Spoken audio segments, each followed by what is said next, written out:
Ethany, like people will be like, oh, well, Be Strong is a charity. That's like, that's not a real technical term. Global Empowerment Mission is a 501c3. It is, and that's good. And so the money should be going to somebody who is a 501c3. But I would say it does at times feel misleading when you're always like, be strong, be strong, be strong. It should be like, and then if you go on the Global Empowerment Mission, it's a little more like, be strong in collaboration with Global Empowerment Mission.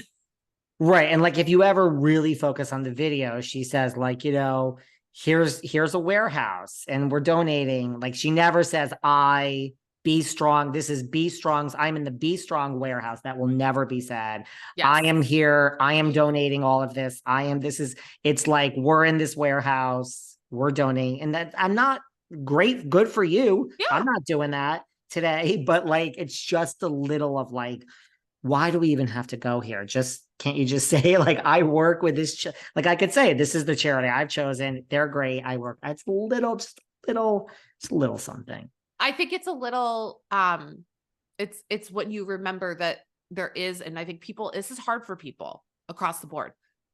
Nonprofits are about marketing as well. Like they operate like a business. So like when people are like, oh, but it's nonprofit, it's so good, it's so nice. It's like, yes, it is, but it still is a business in a lot of ways, and it still needs a marketing plan, and it still is being strategic. First of all, I could talk to you for 7 hours. Sorry.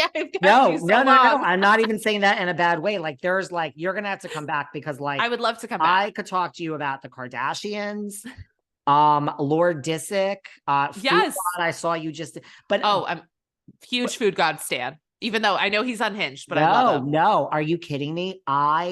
One day I was like in Midtown and someone's like, I'm like, who's interviewing? What's all? They're like, Food God. I'm like, oh, I am going to stand here for the next 20 minutes until he's done and get a picture with. I'm kind of obsessed. First of all, I think it is the most brilliant marketing. It's brilliant. Making yourself the Food God, having this be a career, making money off it, and going all over the world and eating at all these places for free. It's like, I think it's brilliant. Really. Yeah. I'm all about the Food God. But before we go, I just have a question, because you mentioned Kathy Griffin, and like I saw like how, because I mean, you are at all these lunches with her and Rosie, and like you say that I get invited to all these fancy things and you just sit home, but like, what is it? How you're saying Kathy Griffin's helping you to say like it's a joke, and how did you fall in with Kathy Griffin? Kathy and I met through TikTok. We met through TikTok, and we just started, commenting, DMing a little bit. And then she's graciously invited me to her home. And yes, I've gotten to attend some of these really beautiful, incredible luncheons that she has, which are so cool. And she has these salon luncheons where she invites different people, and there's usually a guest of honor. And it's, just really cool, smart, funny women getting together and having conversation. And I feel so like, I do pinch myself. I'm like, what, who let me in? Who let Meredith Lynch into this place? And so, but like, I feel so honored. And I don't know about you, but like, I have been a Kathy stan for so long. I've always found her to be just so smart, so funny. And I'm so excited to see what's next for her. Yeah, I've always been, listen, My Life on the D-List, I think, is a brilliant show. Oh I had God. Tiffany, her assistant, on this podcast like 2 years ago or something. Oh my God, I met Tiffany and I literally like lost my mind because I went to see Kathy in Vegas and Tiffany was there. And Kathy's like, this is like my former assistant, Tiffany. She was on D-List. Maybe you remember. I was like, are you kidding me? Tiffany? Like I know where you work. I know you have a baby. Like she was great. She's such a cool person. No, I mean, and listen, you know how like you get invited to one thing? No, like you've gone to multiple lunches. I've seen, Rosie's there and there you are. So that's a good one to like, I feel really, really grateful. I'm really grateful. I've ever since I was little, just probably similar to you, I loved talking about celebrities, and people would be like, that's such a waste of time. And it's like, well, you know what? I'm having a lot of fun right now. I was going to say, like, is this your goal? Like, once you get your MFA, like, is your goal just to keep like, and not, that's a bad goal. Like, this is my life. So like, this is my actual full-time job. Like, but like, is this your goal? Like just to stay with all of this that you're doing now? My goal is to be able to pay my rent and whatever That's that that looks like. I'm so grateful, and I'm kind of just like seeing where the journey takes me. You know what I mean? Like it's kind of one day at a time. But really just like enjoying every minute, which sounds so cheesy, but it's really true. well, listen, you got 2 cease and desist letters. So as scary as it is, and as much as I do not want that myself, like you must be doing something right. Well, I'm doing a lot of things wrong, but once in a while I get it right. Do you deep dive? I mean, like, I know I'm familiar with this. Like, do you ever go down the rabbit hole of like relationships, or is it mostly just like businesses? Mostly businesses. Like Yeah, I mean, for that's what I thought, me, which is interesting. yeah.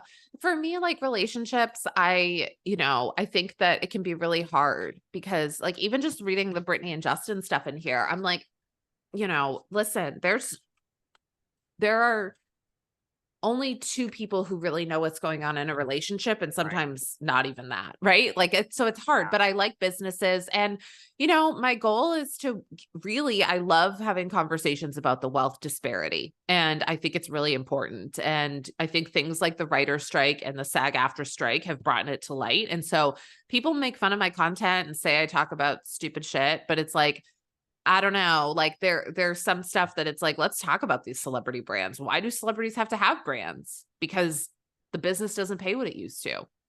And that's kind of messed up.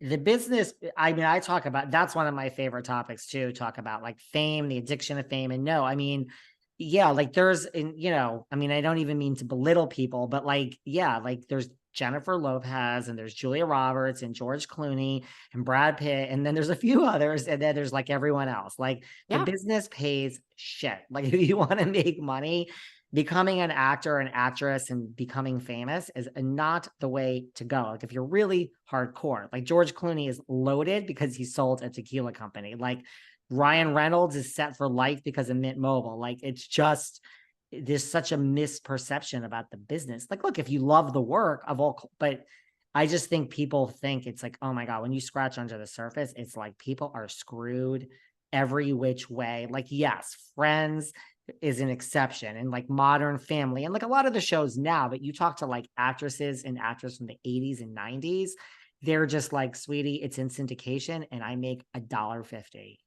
Right. If that. And now it's streaming. Right. And so I think that's a misconception that even I had before I got out to LA is what actors make. And it's really, now if you're a series regular, it's great, maybe because you get your SAG and insurance, but you got to have something else in the works because it's not gonna like help you buy. Like people were so hard on Sydney Sweeney when she was like, oh, I couldn't take a break from working.